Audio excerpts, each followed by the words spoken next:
All right, Melinda, are we started? We are all set. Take it away. Good. Good afternoon, everybody. Thank you so much for joining this important webinar today. I am so excited about presenting this, not because I'm a stranger to presenting webinars. I mean, we've been doing about 5 or 6 a month over the last year, and they're always so well attended. But I'm so excited today because our special guest today is Michael Hakimian from Strategic Plus Engineering.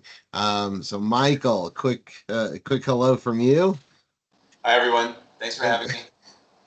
So we are. So Michael is a professional engineer, and my partner in Strategic Plus Engineering, and we thought that this was a really important event for community association managers, condo and co-op managers, in order to understand what's currently going on in the marketplace for residential lending and how engineering reports and reserve study reports are kind of changing the landscape of condominium and cooperative residential mortgage lending, as well as commercial mortgage lending, as well as insurance policies and obtaining insurance policies for condominium and cooperative associations. So, I'm one of these on time type of guys. So we're going to launch into this now, and hopefully we'll have a couple more people who will join in the next couple of minutes. But just a little bit of cleanup before we begin. So this webinar is scheduled for about 45 minutes and leaving some time for some questions at the end. Please utilize the Q&A box for any questions. It's important that we, kind of localize the questions there because we try to answer every question you have. Yesterday we did a webinar. There were 92 questions that were asked, and we couldn't get to all of them. But what we do is we send out a copy of this presentation because it is recorded, and along with the answers to everybody's questions that asked a question. So we want to be sure that you get the attention you need, and we'll try to answer everything within the next couple of days should we not be able to get to it. So without further ado, let's go through this. So community manager best practices for condo and co-op properties. What are these impacts of reserve studies and engineering reports on mortgage lending compliance? So what we're going to focus on today is critical repairs, deferred maintenance, and structural, mechanical, and financial property condition. Really important to run through this and to kind of give you an outline of what's happening in the market and how you can utilize these reports in order to ensure access to residential mortgage financing. The big point here is why that's become important. So, who's Strategic Inspection? So Strategic Inspections have been in business for close to 20 years now, nationally providing reserve studies in every single state in the country. We really do a great job of customized reporting in our reserve study reports and listing out every common area component.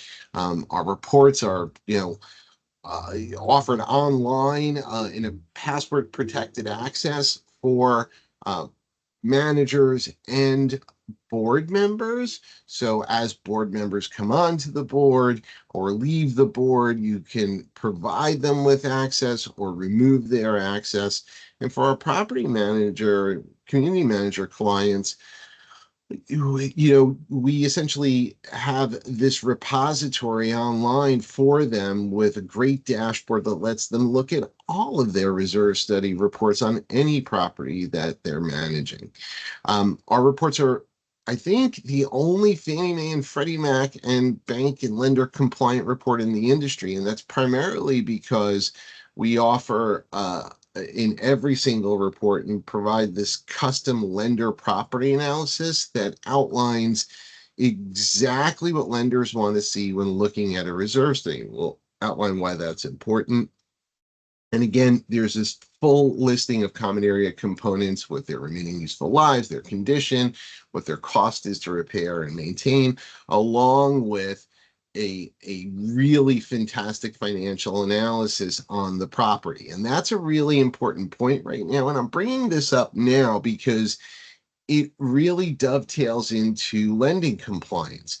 We look at how much an association has in their current reserve account, what the future is going to look like for repairs and maintenance to the components that need to be upgraded or replaced, and how to essentially bridge the gap between a property that's totally unfunded and needs to get to an appropriate reserve place, or for a property that may be overfunded. Look, there are lots of communities across the United States that have millions of dollars sitting in their reserve account, and they don't want to continue to contribute large amounts into the reserve if they don't have to, and sometimes our reports prove that. So the funding plan with the reserve city is really customized for our clients. We only utilize professional engineers to do our site inspections, which is also an important part of this meeting today. And we really spend a lot of time communicating with our boards and manager partners, to really hone in on what's important for that community in the future. So that being said, Strategic Plus Engineering is essentially our true engineering arm, where we provide through Michael and his team, engineering inspections on co-op and condo properties, which can include structural, mechanical, electrical, plumbing, sprinkler, roofing, facade, and environmental inspections. We also offer change of use, repurposing, redesign on the architecture side, and we have a full construction administration team. So we supervise repairs, we provide guidance. Michael will, give you a good outline of this in a little while. And essentially we ensure that, the work gets executed properly with the proper oversight from professional engineers. We launched this essentially in response or by request of most of our property manager clients and community manager clients. The issues that are coming up for associations as a result of Fannie Mae's ineligible list or ineligible property list, a lot of people are calling it the blacklist, is really important to understand, because we have been asked to provide specific engineering reports and carve out specific engineering reports for structural or mechanical components in the property in order to prove to lenders that they were either completed or that the work was completed to them, and that they don't impact the health and safety of the residential unit owners, or to create a plan to repair that specific component. And we'll let you know how that all works today. So what's going on with residential mortgage financing? I thought it was so important to jump in here and provide you with this outline. So I'm a little bit of a unicorn, because not only am I the president and CEO of Strategic Inspections and have essentially this engineering arm with Michael and his team, but I'm also the president of Project Review at Condo Tech, one of the nation's largest condominium compliance organizations. So I have a lot of information on what's going on with Fannie Mae and Freddie Mac, what their eligibility requirements are, and how that's impacting condominium cooperative associations.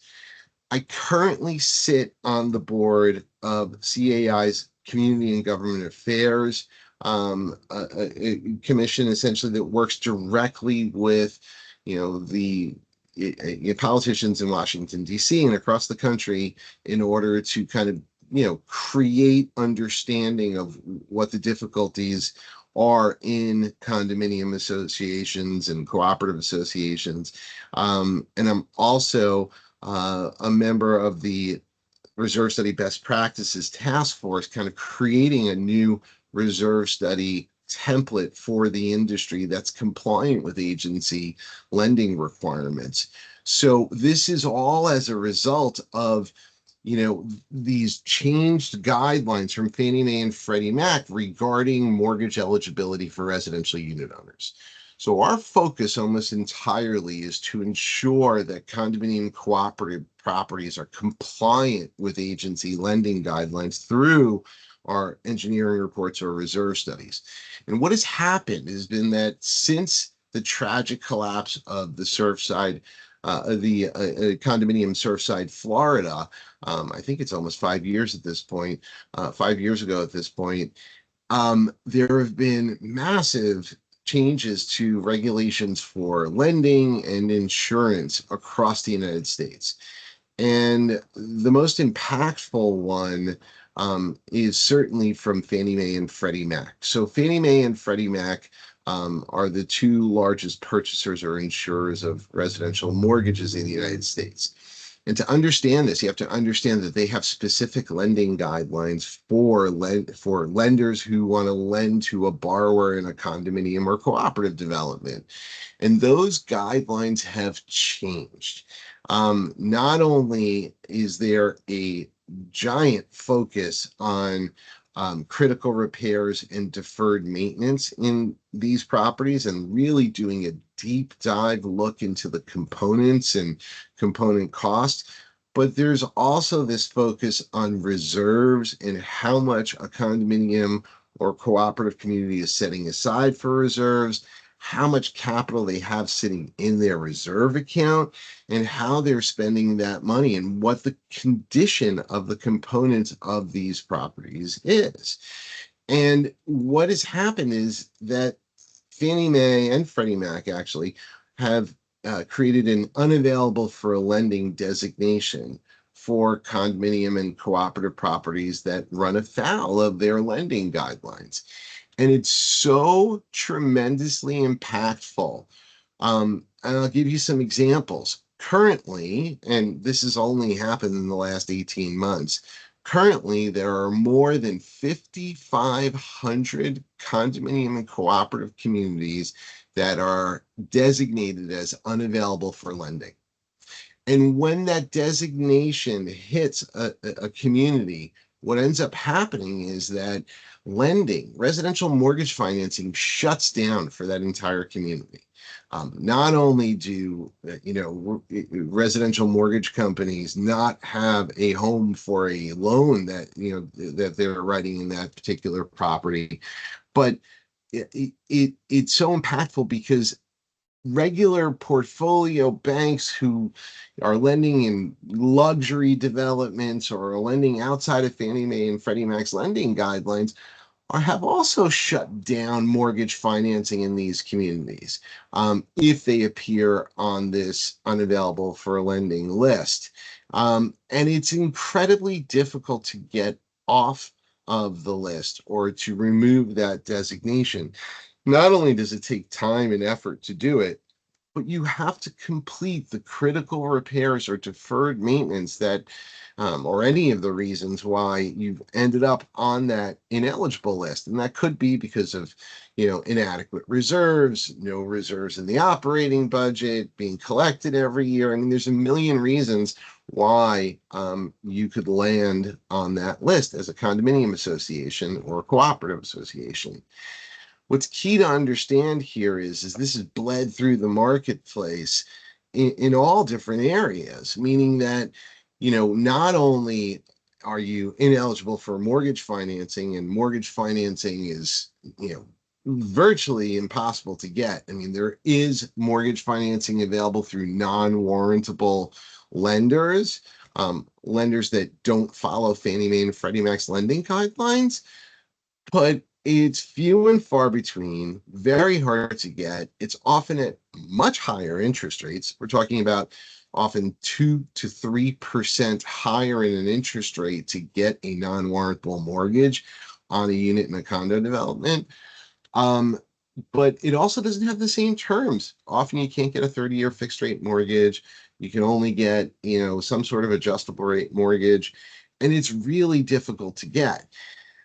It's important to note here that once this designation ends up falling on a specific community, that from Fannie Mae or Freddie Mac, a lot of lenders will just not, big box lenders like Chase and Wells and Citi, if you are unavailable for lending or have that designation as a community, they won't provide, a lot of those large lenders won't provide any type of financing to the community. And that includes commercial mortgage financing. That includes an underlying mortgage for a cooperative, or a Sierra loan for a condominium association. So this is really impactful. Um, the other major point to make about this is that it ties directly into residential unit value. So what's happened over the last 18 months is communities that have ended up with this designation have also lost a tremendous amount of value. So, as an example, we saw a community that was in Florida, and Florida is really kind of taking it on the chin right now, as a result of their, structural inspection reserve study requirement, where you need a professional engineer to come in and do a structural inspection reserve study, legislatively required. We saw unit values drop by more than 35% in this community because of their unavailable for lending designation. And that's not, a number that's, first of all, it's not a small number, it's a gigantic number. Secondly, it's not the only example. We're seeing massive unit value reductions as a result of not having access to mortgage financing. And it's one of the first questions now that's asked by realtors, or anybody who's affiliated with the sales process of a piece of real estate. So this is not only impactful today, it's going to grow, and it's going to be incredibly impactful in the future. And you're going to see unit values dropping for ineligible properties, and sometimes in dramatic fashion.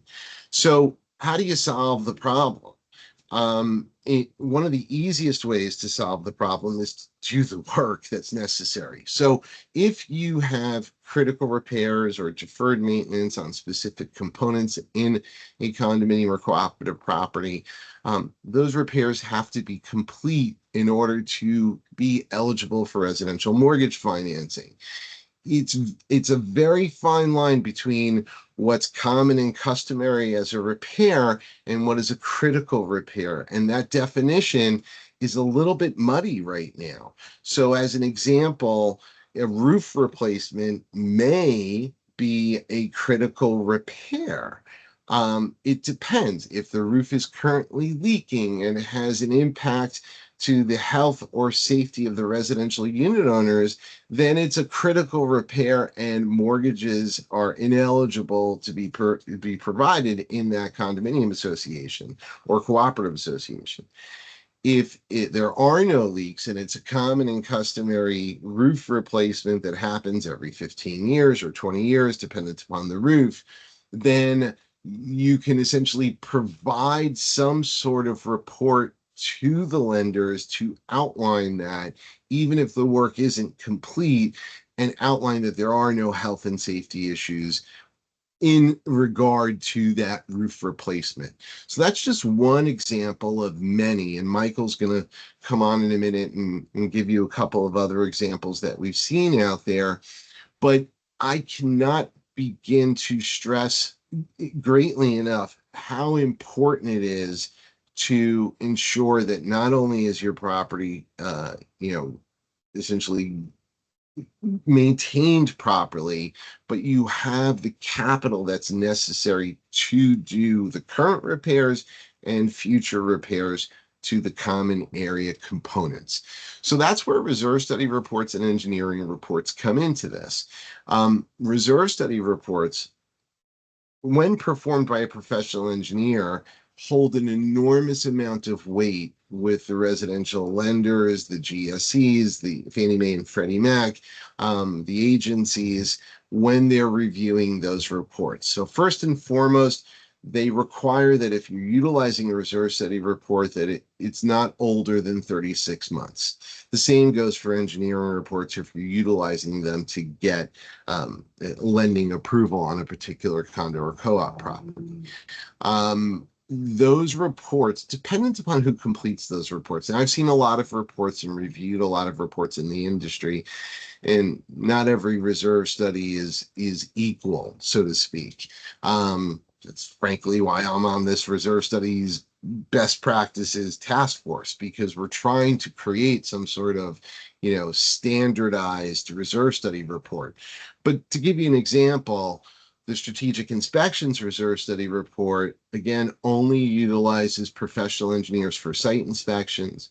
We provide a lender property analysis, which outlines all of the important aspects of the community within the report, what their current financial situation is, if there's any health or safety issues, what their current balances are within their reserve accounts and operating accounts, what their current contribution is on their operating budget as a line item for reserve, what the future contribution is going to be to reserve, how the reserve study is, designed, really provides an enormous amount of value to lenders who are doing these reviews for every single residential mortgage in a condominium community.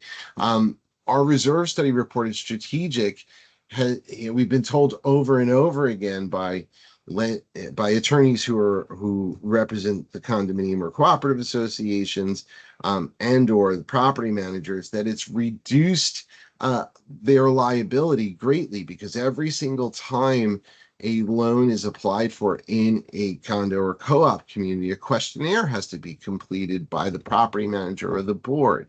And on that questionnaire, you have new questions regarding the habitability and safety of that community, and if there are any issues with components, or if there are any critical repairs, and those questionnaires have to be answered very specifically, and there's a lot of liability that's associated with answering those questions on a questionnaire. So our reports have now served to essentially not replace the questionnaire, but provide the answers to the property managers and the board members to answer them from the reserve study provided. So if that makes sense, you'll understand that that reduces liability for an association or a board, because they're not coming up with the answer. They're utilizing an expert, an engineer, to provide them with the answer on structural condition, mechanical condition, habitability, and safety in a community. Now, when there's an issue, and when we find an issue in the community, and that issue could be, and again, Michael's going to outline a couple of the issues that we found, but when we go in to do a reserve study and we find an issue in the community, whether it's a roof issue, a leak, or a structural crack, or something, sometimes that requires a deep dive into the issue, whether it's, because a reserve study doesn't, engineers don't look behind the walls when they do a reserve study. They do a visual observation of the property. And if we find on the reserve study side that there's an issue in a property, we always recommend that in a more stringent or engineering report be completed on that specific issue. So we've seen over the last several years, communities that have, issues with some sort of structural and mechanical component, that have needed to either, provide more information to lenders, lending in the site, or to solve the problem. At the end of the day, the goal is to make sure that you have a safe and habitable building for the residential unit owners. Everything else we're talking about today is secondary, right? The safety is paramount. So how to get that safety, though, is what we're talking about. So these engineering reports that we're providing are really a deep dive into a specific condition on a property. And the engineering reports that you need in order to comply with these agency regulations are highly specific to the issue. So whereas a reserve study is a site-wide analysis of a property with a financial analysis over a 30-year horizon, an engineering report takes a snapshot of a specific issue and delves into that issue in detail. So that's the difference between the two types of reports, right? So that being said, I want to jump into, you know, in outline, essentially, well, a recap of reserve studies, right? We just talked about, the mechanical and financial condition. We just talked about our the 36-month expiration. We just talked about, a financial analysis on the property that's included within the reserve study and that 30-year horizon for the report. And what I really want Michael to jump into here is actual engineering reports and how they're performed and what Michael does when he's on site and when his team is on site, looking at specific components or providing a report on specific components. Because Michael, you have an enormous amount of experience doing this, but also you have a very specific way of creating an engineering report, right? So please take it away. Yeah, thanks, Oris, for that excellent presentation. Just by way of background, my name is Michael Hakimian. I'm a licensed PE, professional engineer. I have also done property management and construction management, so I am intimately familiar with all aspects of property maintenance, all the way from the foundations, all the way through TCO, final CFO, sale, ongoing maintenance, property management, all components I'm intimately familiar with, which I have a kind of like a little bit of a different approach than traditional engineers. I look for the problems that might arise and how to get ahead of them. So if we could flip to the next slide, I just wanted to point out before I talk more about specifically what engineering inspections are required, just some typical issues that I see come up very often and are often neglected at properties, just because they're not in high traffic areas, that if they are dealt with early and often, you can preclude all these issues that we're talking about. And if they are found, we have kind of like simple ways to resolve them, or to mitigate the severity, or at least to assure the bank when you do go for that financing that don't worry, it's a non-issue. Here's how it's addressed. Here's the approximate budget, and here's how we do it. So the first thing that I think we typically see is the rooftops often come with dunnage. And dunnage is effectively a series of steel members that hold up cooling towers, roof fans, and other HVAC units that don't typically get installed on the roof membrane itself. So what we see here is often in buildings that are 10 years or older, the dunnage doesn't get maintained. It doesn't have a handyman or super come and take a look once in a while.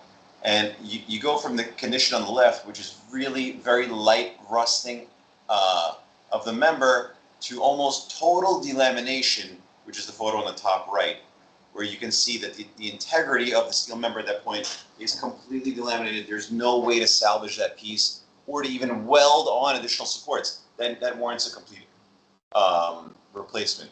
So something that I would suggest for everyone's benefit is just to have the super go up once a year, take a look at the dunnage, see if there's any excessive rusting, and if there is, before it gets to somebody like me and Oris, is really just to sand it down and apply a Rust-Oleum, a black oil-based Rust-Oleum, and that will preserve the life of that dunnage.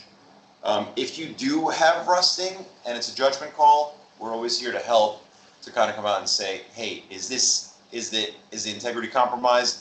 Is enough of the member delaminated where it doesn't have the required strength to hold up the piece of mechanical equipment? And an untrained eye, a bank inspector, an assessor who comes over as part of the financing might say, oh, whoa, you have a problem here on the left.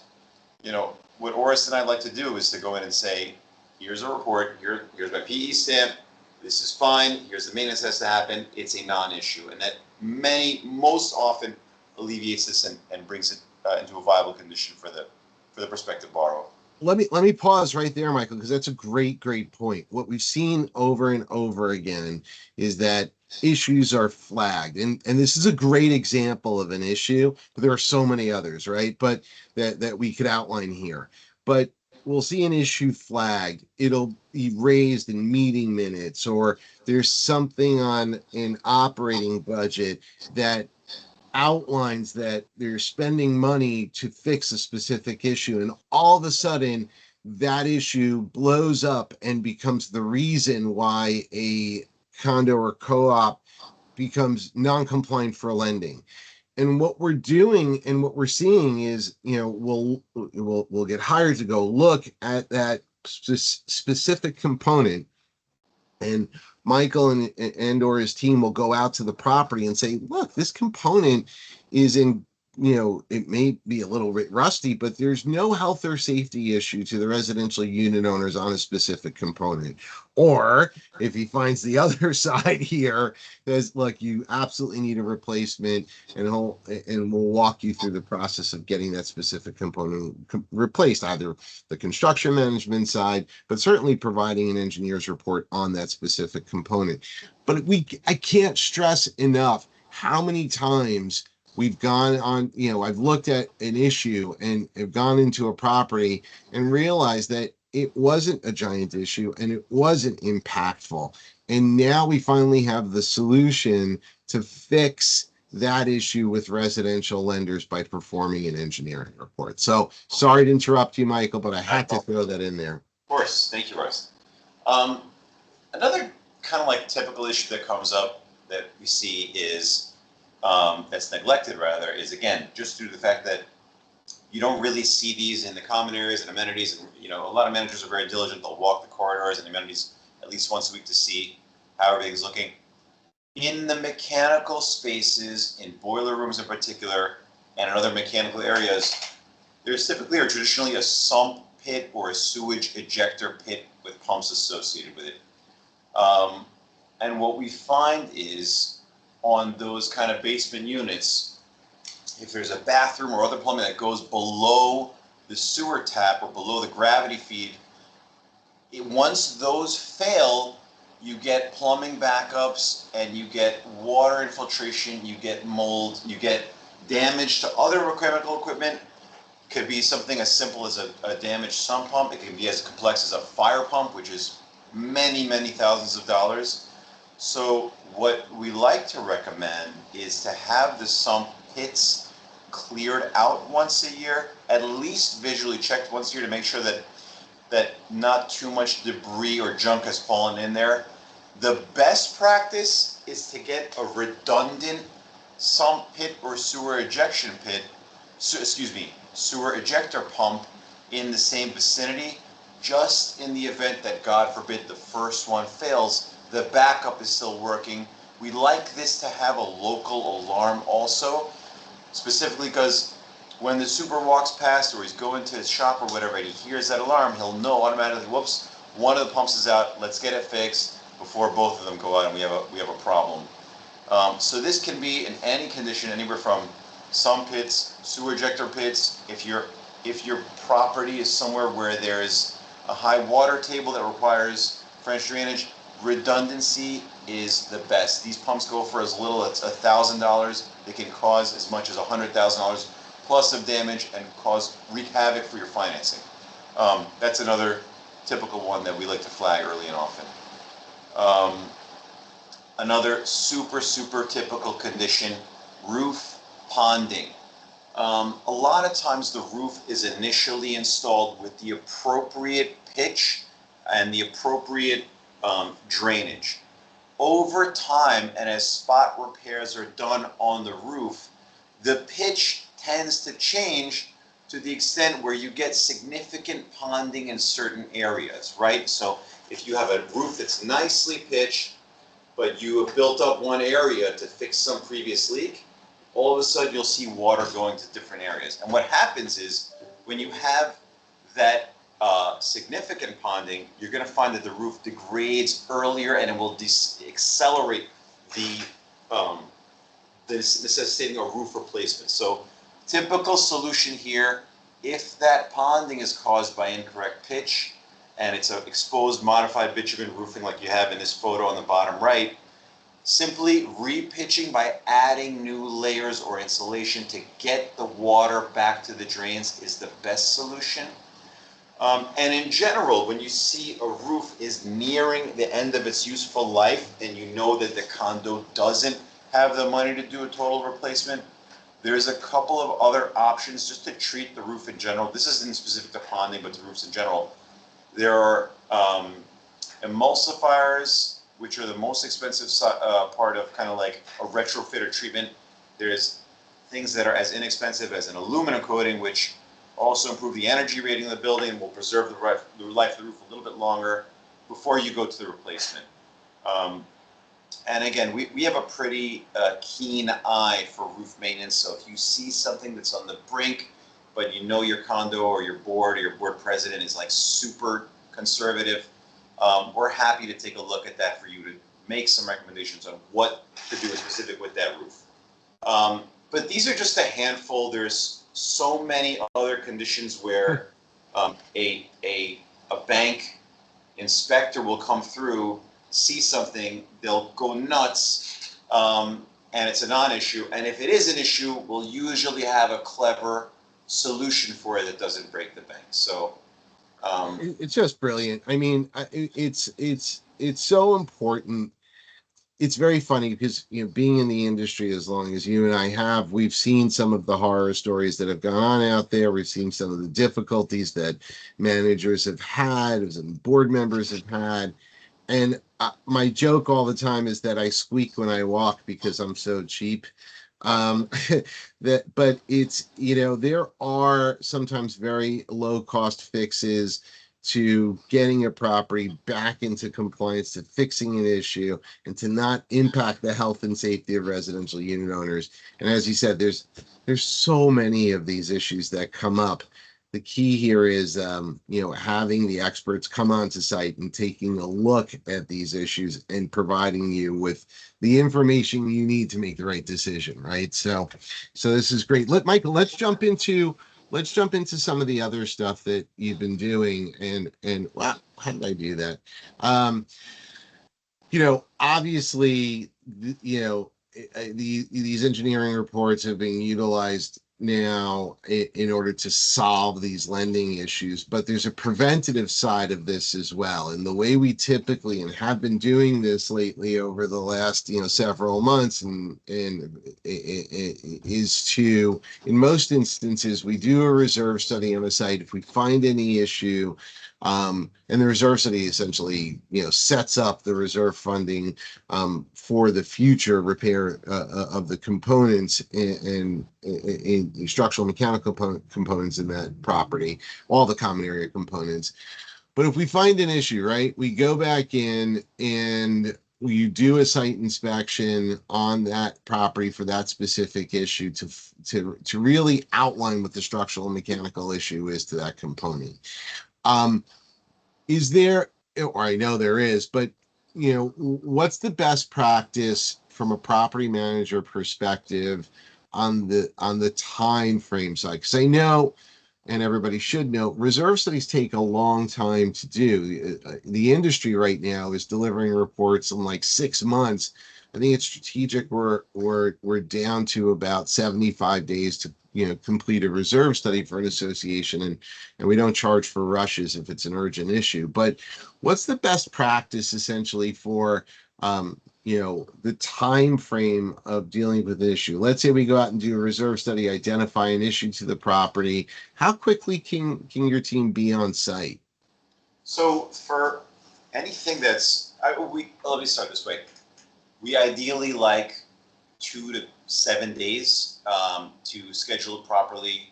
Wow. Emergencies, we can be out there the next day. So again, I think the fastest and easiest methodology is if a manager walks through and sees an issue, simply take a picture, email us. We'll always take a look at it. If they know of an issue and they can email with the more specificity you can provide, the faster and the better we are at solving that problem and getting on site and generating that report. Getting on site, we like to take about a week, sometimes less depending on our schedule. generating the report associated with that issue, depending on the complexity. And if we need any other kind of partners involved in that work, can be 2 to 4 weeks. And again, it's if there's some kind of deadline, we're very mindful of the schedule of the clients, and we can always try to do better. Soup to nuts, I would say, 2 to 4 weeks from the time the issue is identified, flagged to us, we're on site, and there was a report in your hands, generally. I mean, that's like lightning fast. And then the other side of that is what I think it's important to explain, like, your team's involvement when work needs to be performed. Let's say it's not just an engineering report, and let's say there's, an issue, a component that has to be replaced, and the management of that